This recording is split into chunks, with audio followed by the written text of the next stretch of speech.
नमस्कार, city centre show में आपका स्वागत है। मुंबई के बांद्रा बैंडस्टैंड से मैं हूं पूजा भारद्वाज। शो की शुरुआत कर रहे हैं राजधानी दिल्ली की खबर से, जहां घने कोहरे के कारण लोग परेशान हैं। दिल्ली एयरपोर्ट पर घने कोहरे के कारण 100 से ज़्यादा फ्लाइट देरी से चल रही हैं या कैंसिल हो रही हैं। इंडिगो फ्लाइट लेट होने से एक यात्री इतने गुस्से में थे कि उन्होंने को पायलट को थप्पड़ मार दिया। दिल्ली पुलिस ने मामला दर्ज किया, कानूनी कार्रवाई की जा रही है। उधर एयर इंडिया फ्लाइट देरी होने से जबरदस्त हंगामा हुआ। दिखाते हैं आपको इस रिपोर्ट में किस तरह से घने कोहरे से दिल्ली परेशान रही।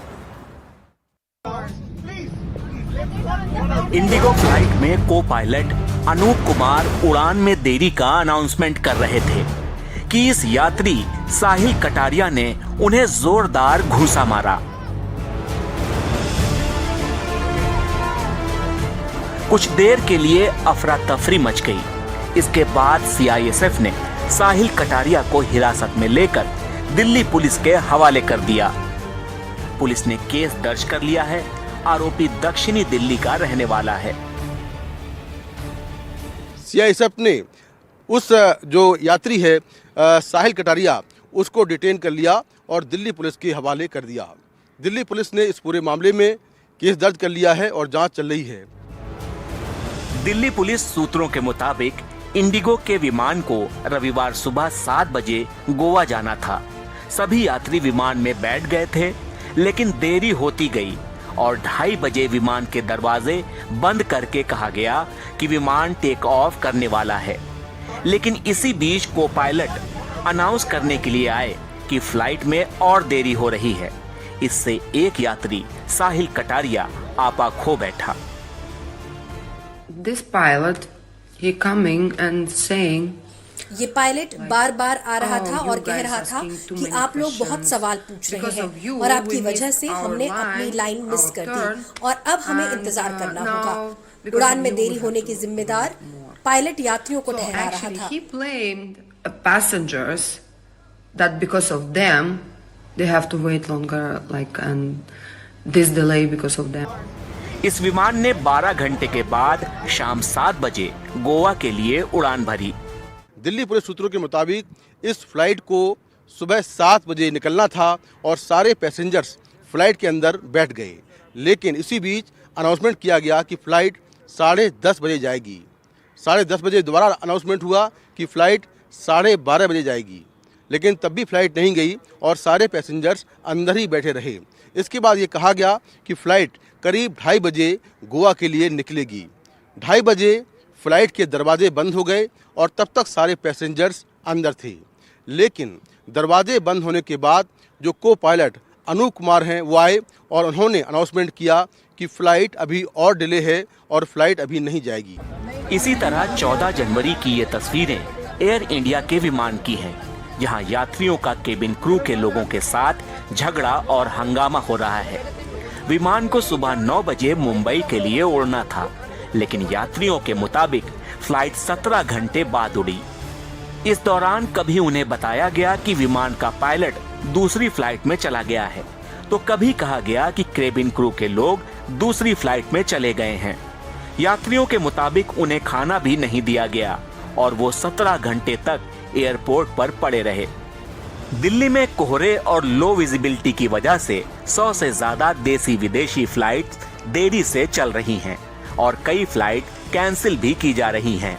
रात को 3 बजे की थी, अभी 11:32 पे आई है। अच्छा, अभी बहुत डिले फ्लाइट, 10 घंटा लेट है।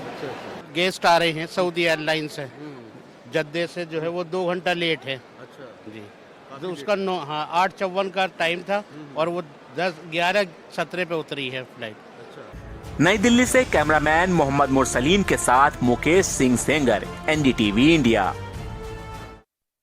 और अब आइए आपको अगली रिपोर्ट में दिखाते हैं किस तरह से चाइनीज मांझा मौत का मांझा बना हुआ दिख रहा है। मध्य प्रदेश से ये खबर है, जहां के धार में 7 साल के एक बच्चे की गर्दन कटने से मौत हो गई। सवाल ये उठ रहा है कि मध्य प्रदेश में अगर चाइनीज मांझा बैन है तो फिर ये लोगों तक कैसे पहुंच रहा है। सवाल ये भी उठ रहा है कि क्या मध्य प्रदेश में चाइनीज मांझे के नाम पर क्या कोई और मांझा बेचा जा रहा है, और दावा ये किया जा रहा है कि ये चाइनीज मांझे से भी ज्यादा तेज है। इसको टटोलती हुई मध्य प्रदेश से अनुराग द्वारी की रिपोर्ट आपको दिखाते हैं।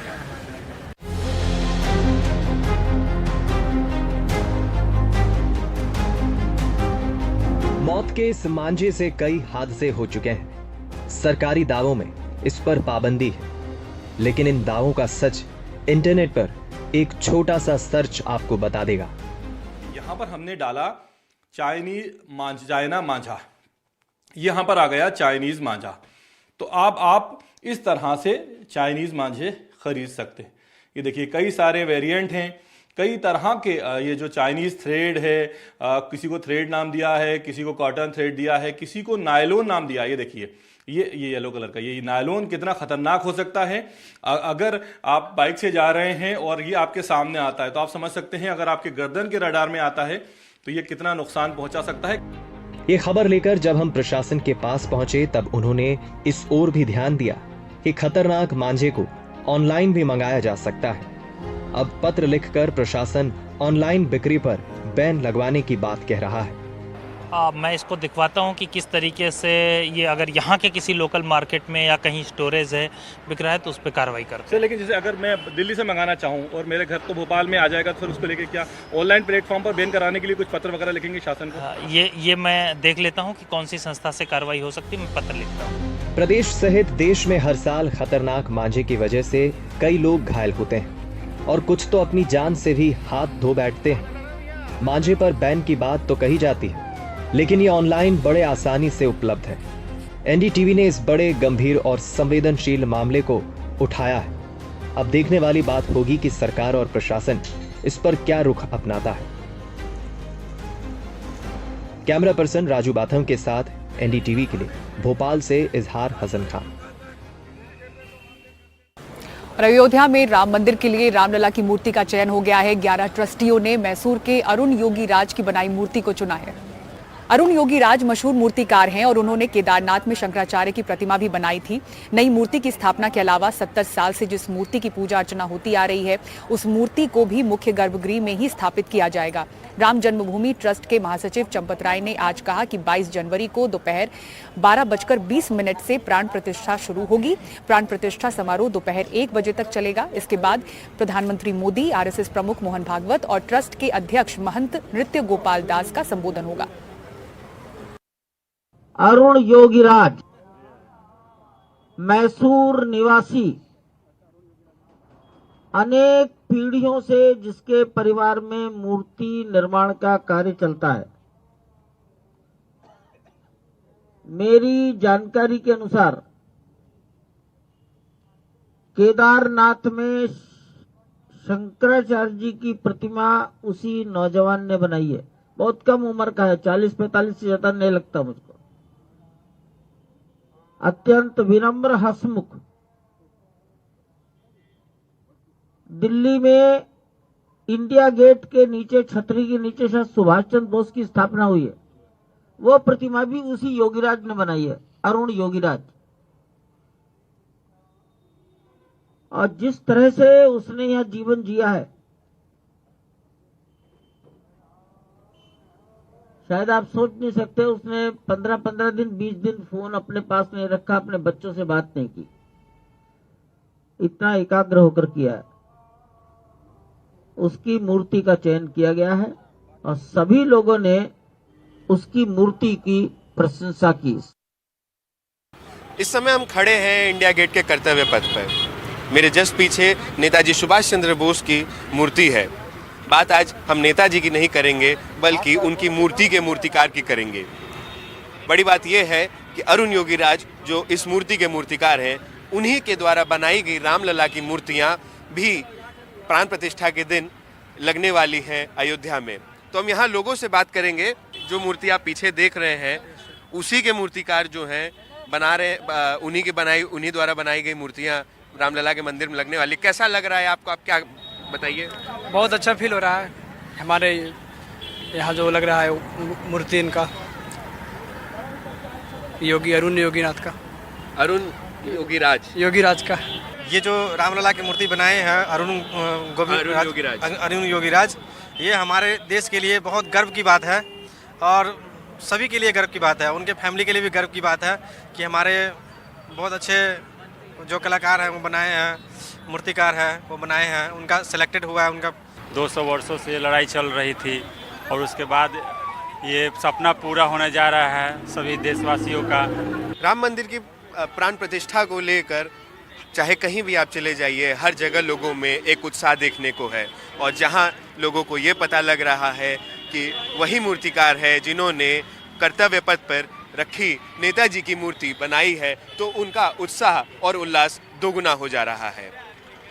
इंडिया गेट के कर्तव्य पथ पर एनडीटीवी के लिए गौरव द्विवेदी। कांग्रेस ने राम मंदिर के उद्घाटन का न्योता अस्वीकार तो कर दिया है, लेकिन ये संदेश पार्टी नहीं देना चाहती है कि वो श्री राम के विरुद्ध है। इसलिए अयोध्या जाकर पार्टी नेताओं ने सरयू में स्नान किया और मंदिर में दर्शन भी किए।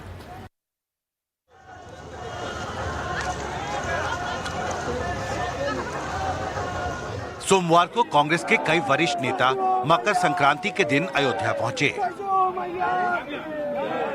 सबसे पहले राष्ट्रीय कांग्रेस और उत्तर प्रदेश कांग्रेस के वरिष्ठ नेता सरयू नदी के घाट पर स्नान करने पहुंचे। कई आरोप लगे कांग्रेस की मंशा को लेकर जनवरी 22 के कार्यक्रम को, और इसी संदर्भ में आप देख सकते हैं जय श्री राम के नारे कांग्रेस के कार्यकर्ता और जो वरिष्ठ नेता हैं वो लगातार यहाँ पर लगा रहे हैं। और अभी अभी इनका स्नान पूरा हुआ है, इसके बाद ये हनुमानगढ़ी जाएंगे। दीपेंद्र, एक सवाल था, आपके दौरे का मकसद क्या है? एक छोटा बयान दे दें। देखिए, आज मकर संक्रांति के शुभ अवसर श्री राम लल्ला जी के पावन दर्शन करके आशीर्वाद प्राप्ति के लिए हम यहाँ आए हैं। मैं पहले भी आता रहा हूँ। मैं पिछले वर्ष भी यहीं अयोध्या में श्री राम लल्ला जी के दर्शन करके मैंने जो है यहीं से ऊर्जा ली, और पिछले एक वर्ष से लगातार मैं जो है एक छोटा सा, तो आज खड़गे और सोनिया गांधी ने जो इनविटेशन स्वीकार नहीं किया दीपेंद्र, उसको लेके बीजेपी बहुत आरोप लगा रही है। आज अभी राजनीतिक कोई मैं उत्तर नहीं दूंगा।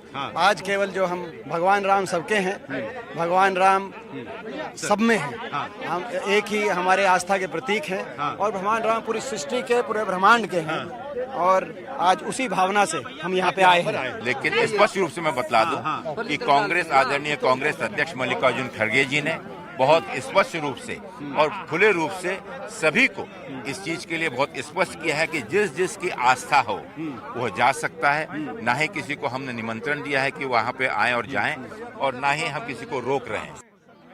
कांग्रेस डेलीगेशन में पार्टी की राष्ट्रीय प्रवक्ता सुप्रिया श्रीनेत और उत्तर प्रदेश विधानसभा में नेता प्रतिपक्ष आराधना मिश्रा भी शामिल थीं। सरयू में स्नान करने के बाद कांग्रेस नेता हनुमानगढ़ी और राम जन्मभूमि स्थल पहुंचे, जहां उन्होंने पूजा अर्चना की। आज संक्रांत बहुत शुभ दिन होता है हिंदू धर्म में, हिंदू संस्कृति में। हिंदुओं के लिए आज का दिन का बहुत बड़ा महत्व है। इसमें इतनी बड़ी बात क्या और उसमें इतनी राजनीति क्यों की जा रही है? जो कर रहे हैं उनसे पूछिए। और मुझे ऐसा लगता है कि भारत जोड़ो न्याय यात्रा जो हम शुरू कर रहे हैं, वो कहीं ना कहीं राम राज के अनुसरण के लिए ही कर रहे हैं। वो कहीं ना कहीं उन संकल्पों की ही बात कर रहे हैं जिसके लिए राम जाने जाते हैं। वो न्याय है, वो मर्यादा है। लेकिन इन सब के बीच कांग्रेस नेताओं के साथ स्थानीय लोग उलझ गए, जिससे मामला कुछ बिगड़ता दिखा। हालांकि बात आगे नहीं बढ़ी। उधर बीजेपी कांग्रेस के मंदिर दर्शन पर सवाल खड़े कर रही है। कांग्रेस नेता समय समय का आहत देखकर अपनी एक्शन रिएक्शन करते रहते हैं। अपने वोट बैंक के राजनीति के लिए उन्होंने आज तक राम मंदिर का विरोध किया, कोर्ट में भी इसके खिलाफ एफिडेविट दिए।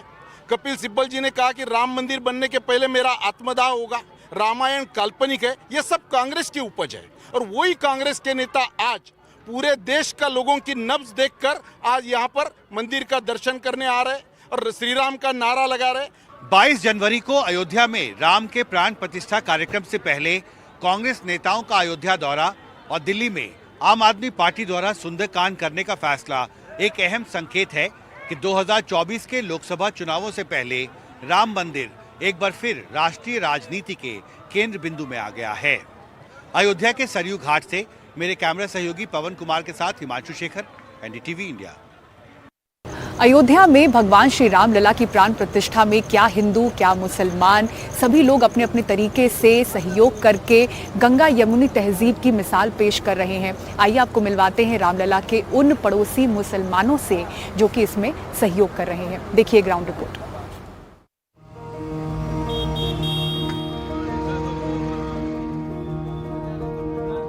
राम जन्मभूमि के ठीक बगल में लकड़ी की एटाल नूर आलम की है। सदियों से उनका परिवार यज्ञों के लिए आम की लकड़ी और यज्ञ की बेदी बनाने का काम करता है। लेकिन 22 जनवरी को प्राण प्रतिष्ठा के मौके पर इनको एक अनोखा काम मिला है। अब ये अपनी जमीन पर भंडारे की तैयारी करवा रहे हैं। 22 जनवरी को जब लाखों श्रद्धालु अयोध्या पहुंच रहे हों तो उनके खाने के इंतजाम नूर आलम की जमीन पर होगा। जो लोग बाहर से आ रहे हैं वो मेहमान हैं हमारे, और हम सब लोगों की ये जिम्मेदारी बनती है कि उनके लोगों के लिए क्या ज़्यादा से ज़्यादा इंतज़ाम की जाए। और हमारे बाबूजी तो उन्होंने तो सिर्फ इतना ये चीज़ में हमसे कहा है कि यहाँ पर अनाज रखा जाएगा, यहाँ बनेगा और बनने के बाद में सब चीज़ रोड पे बटेगी। और लोगों की सहूलियत के लिए सारे काम किए जा रहे हैं, और इसमें किसी को हमारे ख्याल से तो गलत नहीं मानना चाहिए। हमको जो बेहतर लगता है वो हम कर रहे हैं और करते रहेंगे, और जो हमारे आने वाले बच्चे होंगे वो भी ऐसे ही करते रहेंगे।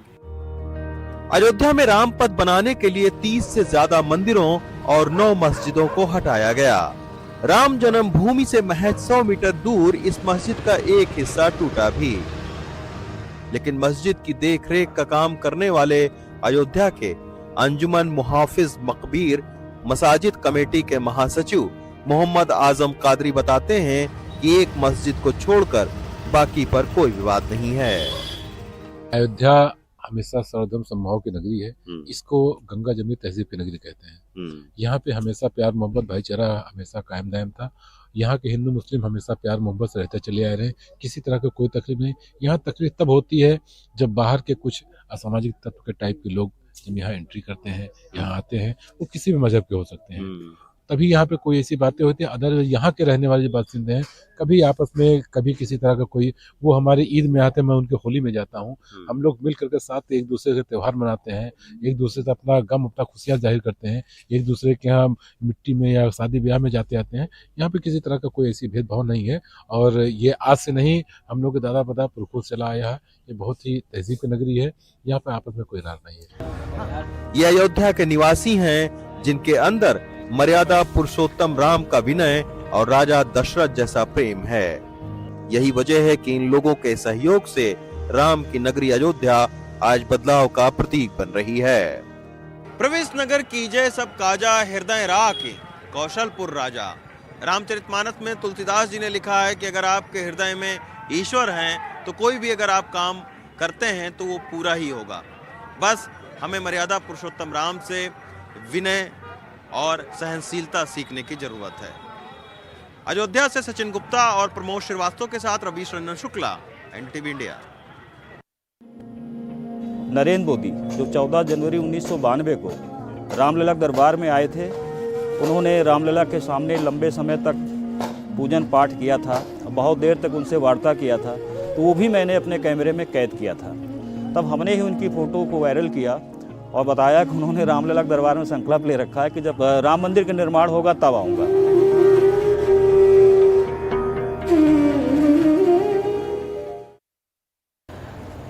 महाराष्ट्र में शिवसेना बनाम शिवसेना की लड़ाई अभी खत्म नहीं हुई है। महाराष्ट्र के पूर्व मुख्यमंत्री उद्धव ठाकरे पार्टी पर अधिकार को लेकर एक बार फिर से सुप्रीम कोर्ट का रुख कर चुके हैं। उद्धव ठाकरे ने महाराष्ट्र विधानसभा के स्पीकर के फैसले को चुनौती दी है। 10 जनवरी को स्पीकर राहुल नार्वेकर ने एकनाथ शिंदे गुट के पक्ष में फैसला दिया था। उन्होंने शिंदे गुट के 16 और उद्धव गुट के 14 विधायकों की सदस्यता बरकरार रखी थी। फैसले के बाद उद्धव ठाकरे ने कहा था कि स्पीकर के फैसले से सुप्रीम कोर्ट की अवमानना हुई है, इसलिए लड़ाई जारी रहेगी। मास्टर ब्लास्टर भी हुए डीप फेक का शिकार। दिखाएंगे आपको पूरी खबर एक ब्रेक के बाद। देखते रहिए सिटी सेंटर शो।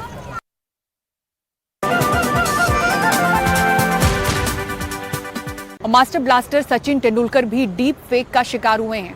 उनका एक वीडियो सोशल मीडिया पर वायरल हो रहा है जिसमें वो एक गेमिंग ऐप को प्रमोट करते हुए नजर आ रहे हैं। सचिन तेंदुलकर ने भी सोशल मीडिया पोस्ट के जरिए कहा है कि ये नकली है और आपको धोखा देने के लिए बनाया गया है। टेक्नोलॉजी का इस तरह का दुरुपयोग बिल्कुल गलत है। आपको बता दें कि इस वीडियो में सचिन की बेटी सारा तेंदुलकर का भी जिक्र है। इसमें वो कहते हुए नजर आ रहे हैं कि सारा इस गेम से रोज काफी पैसे निकालती है।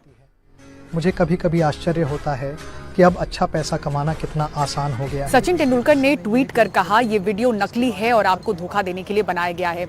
आप सभी से विनती है कि ऐसे वीडियो या विज्ञापन आपको नजर आए तो तुरंत रिपोर्ट करें। सोशल मीडिया प्लेटफॉर्म भी सावधान रहे, जल्द से जल्द एक्शन लेना चाहिए ताकि गलत सूचना और खबरों को रोका जा सके और डीप फेक का दुरुपयोग खत्म। दिन 180,000 रुपए निकालती है। और सिटी सेंटर शो में फिलहाल इतना ही। पूरी टीम को दीजिए इजाजत। खबरों के लिए देखते रहें एनडीटीवी इंडिया। नमस्कार।